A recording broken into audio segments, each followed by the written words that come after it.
Black Friday is right around the corner, and if you're looking to build a smart home, then today's video is gonna be right up your alley. I'm gonna go through the 7 best Amazon Alexa smart home Black Friday deals, and I'm gonna tell you this, whether you buy it today or whether you wait till Black Friday, you know, that's up to you, but I will tell you this, most of these prices are not gonna get any lower. They might drop another $1 or $2 for Black Friday, but if you wait until Black Friday, then you run the risk of selling out, and maybe you don't even get the device. Like this bad boy right here, it took me 51 days to get here. So you may wanna buy it before someone else does. Let's get started with Amazon Smart Displays. There are so many of these devices on the marketplace now, I think this could actually be Amazon's downfall. With all of these options, it just causes days and days of which one should I get? Should I get this one or should I get this one? No, the Facebook portal, maybe I should get that one. And it just causes a bunch of confusion. It's like, dude, just sell me one smart display. With that being said, I think what they're trying to do is give you the option to have multiple devices, one on the shelf, one on the wall, one is your main TV. What a nightmare of screens that must be. I have like this blaring light at you wherever you go. So here's my deal. Get the Amazon Echo 5 and learn how to use it. I don't think you need the bigger Amazon display devices that zoom in and zoom out and move and do all this other stuff. Why don't you get a basic display and see how it fits best in your house? Originally, ours was in our kitchen and it just became sort of globbered with kid hands all over my new Echo Show. So I moved it downstairs into my office where I can use it, and I feel like that's fair. Let's talk about smart speaker setups, what we all know as Alexa. Now, the new Echo design is delightfully bulbous, and the version with the clock is surprisingly helpful because you wouldn't believe like what a pain it is to go, you know, Alexa, what time is it? You know, at 10 o'clock in the evening. It's great just to have that clock there, but they charge like 20 extra bucks for it, and this particular version was on back order for weeks. The other version is way cheaper. It doesn't have a clock, but it's probably gonna be the best thing. It'll be at your house in 2 days. So I'd start with this one, and I would buy 2 of them. And here's why I would buy 2 of them. So you have one in the upstairs and one in the downstairs. Okay, and if that doesn't make sense to you, how about you've got one Alexa Echo speaker in your main area and then one in your bedroom? Look, I'm speaking from experience here. There's nothing that kills the mood more than saying, Alexa, play some sexy music at the top of your lungs so that the speaker in the other room can hear it. Trust me, get one for your house and then get one for your bedroom. And the reason for that is now you can create a whole bunch of different routines that work, you know, with each other. You can have a routine and some music that's for the whole house, but then you've got stuff that you like to do in your bedroom, like a wake-up routine or an alarm or some of these things. So I definitely recommend getting 2 and then building different routines into your house. Now, you're also gonna wanna pick up some smart plugs, and those look like this. I have these all over the house, and these little plugs will turn any device in your home into a smart device. But look, I think you need to grab a handful of these and just turn all of your devices into smart devices. Think about lamps, think about electronics, and think about what you want to be able to control from another room. So for example, we have our downstairs video game entertainment system. Everything is connected to a smart plug so that we can time control the video games and YouTube. So the kids know that from this time to this time, that system doesn't even have any power in it. You know, we have to turn it on. So during that time, they're only allowed to watch my channel. So you plug this into the wall, you plug the lamp into the adapter, and now that lamp can turn on and off with voice commands. Now, there's a lot of these guys on the market. The reason that I'm recommending the GoSun brand, which is what you see on the screen, truly you could get any brand you want, but because of its size profile, you can easily put 2 of these in any electric socket in your house, but you can't do that with some of the other versions. Look at this one. It's massive, it's huge, and you couldn't get 2 of those in a socket. So this brand is the best. You can turn it on, you can turn it off, you can connect it to different routines. Really, really great device. Here's the thing though, you can also get smart sockets and you can get smart power cord adapters. And these are super cool devices. In fact, my whole setup back here has got kind of like a combination of plugs and switches and devices. But here's the thing, you really want to think out what you're trying to do. Like if you've got one lamp in the corner, just get the smart plug for that. In your entertainment center, if you got a TV and a cable box and all these things, then maybe use, you know, the adapter for that. These adapters are amazing, and you can control the entire box, or you can control individual sockets. I freaking love this stuff. Now, the smart switches are great too if you know how to swap out electricity and stuff, but you can accomplish those things with just these two devices. But I don't need you to go all Inception levels deep where you've got a smart plug that plugs into a smart box and then has a smart switch that goes to it, okay? Calm down, Napoleon. Just get what you need to make the system work.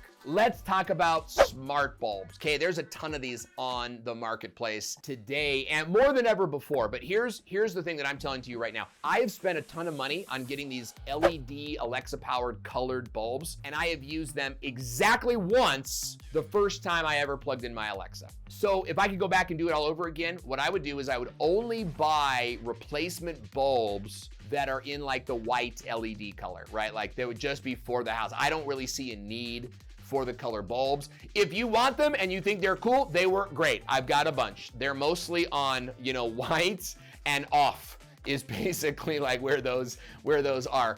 But with smart bulbs, you have a big decision to make. You have like, do I want a bulb or do I want a switch in the wall? You're gonna wanna get a switch if you have like a ceiling fan. You know, for example, if you have like a bathroom mirror display with light bulbs, you can't swap all those out with Alexa bulbs. It'd be foolish, right? So just get a switch in those types of environments. Otherwise, I would recommend that you use the bulbs. It's far less work. It's about the same price. I mean, depending on when you buy it, bulbs and switches are the same price. You get 2 bulbs for about the same price as a switch. Look around your house, and my suggestion is switch out the bulbs for every main lamp or ceiling fan in your house. Okay, what I tried to do was I did like lamps and little things at a time, and what that did was sort of make it so I had these half complete routines where it's like, well, turn the lights up in the house just a little bit, but it's only like 2 lights, and then the main light didn't work. So go buy a bunch of these to replace the main room lighting in the rooms in your houses. Now, you've also got these additional options when it comes to lights. You can buy Alexa-powered floodlights. You could buy Alexa-powered regular house lights that come in white and color, but then you've also got these chandelier lights, and these can be available in dimmable, and these are great for even ceiling fans, chandeliers. I do have a pair of these, and I love them, but you really need to think about what bulbs am I replacing before you just buy them, because you might be doing a lot of returns.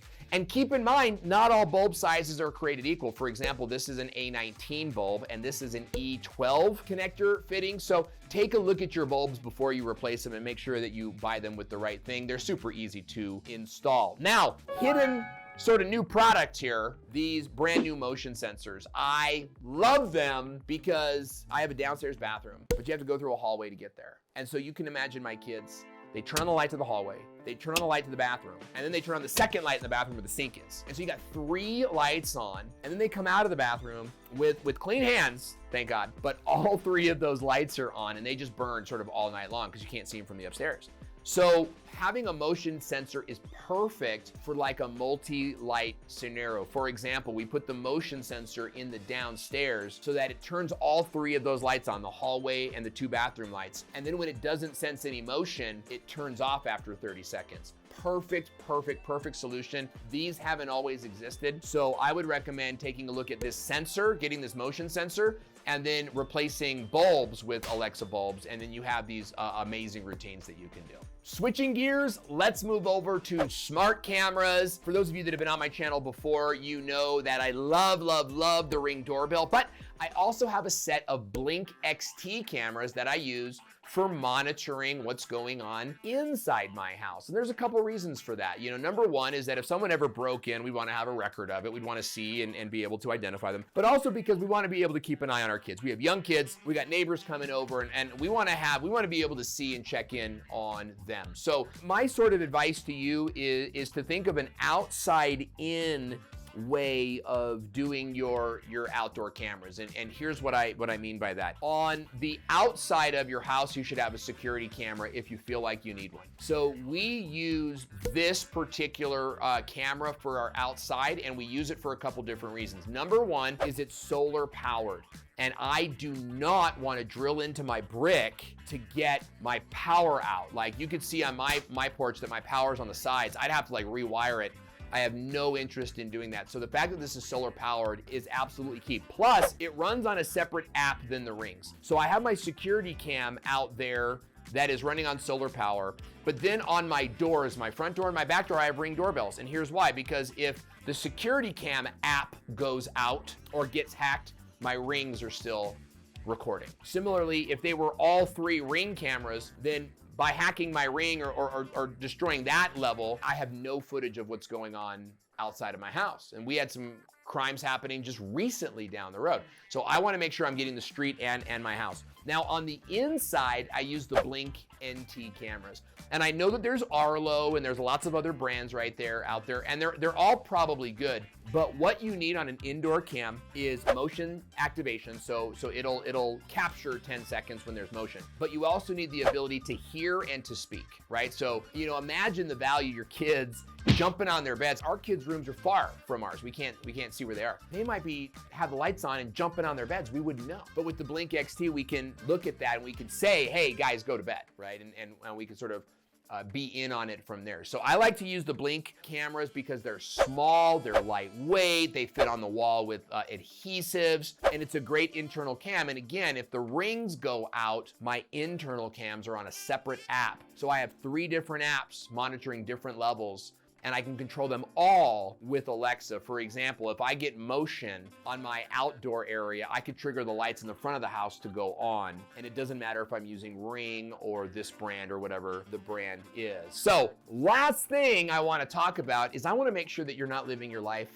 like a peasant, like a person digging ditches in the year 837. And that's how I feel every time I leave my house and I have to lock my door with the key. I'm like, what kind of mongrel still uses a physical key when there's so many smart locks on the marketplace today? I don't ever want to have a key to my house again. I want to be able to come and go and let our house cleaners in and let my mom and dad in with little codes and with smart key access. So my problem is I bought a smart lock 2 years ago and it worked for about 3-4 months, but it ended up being such a problem that we took it off. And so now we've been in the market for a new smart lock. There's a ton on the marketplace today, but I highly recommend the Eufy smart lock. It fits on the lock portion, so it doesn't necessarily replace your handle like so many of the store-bought versions do. And Eufy is a top-of-the-line sort of smart home security system. So I put them on the same level as sort of Ring. I would actually say that Eufy is a little bit more,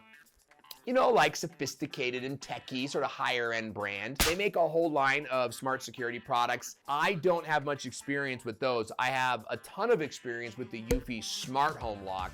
And it's the lock that we're gonna be putting on our front door as well. So I like that lock, especially with the Ring doorbells. And then you've got the Blink XT in the house. You've got some lights in your house. Obviously, in this video, I'm not telling you to go buy everything. If you really wanna get started with the smart home, I would say buy 2 Alexas, buy a handful of bulbs, and then buy a handful of the smart plugs. To get you started. Maybe invest in a Ring and a security cam later when you're a little bit more comfortable. Unless security is your #1 issue, then I would buy the Ring doorbell right away. So which one are you gonna buy? If you have any questions, ask me about it in the comment section below. And be sure to check out my guide on my favorite Amazon Alexas. I put a link down there as well. I'll see you in the next video.